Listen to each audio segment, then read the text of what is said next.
உண்மையா மனம் திரும்பத தேவன் பார்த்ததுனால அந்த வம்சத்திலேயே ஏசப்பா வந்து பிறக்கிறதுக்கு கிருபை செஞ்சார்.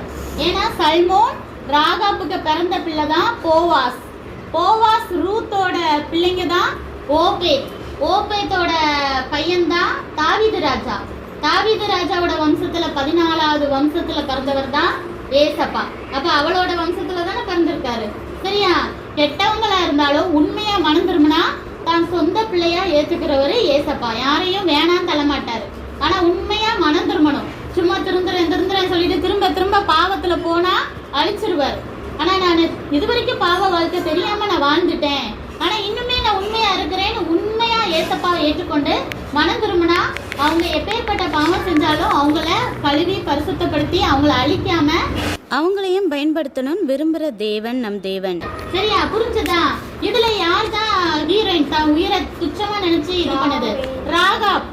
ஏன்னா அவ வந்து உண்மையிலே ஒழிச்சு வச்சதுனாலதான் அவ உயிரும் காப்பாற்றப்பட்டுச்சு, இஸ்ரேல் ஜனங்கள் உயிரும் காப்பாற்றப்பட்டுச்சு. சரியா? இதுல ஹீரோயின் வந்து யாருன்னா ராகாப். புரியுதா?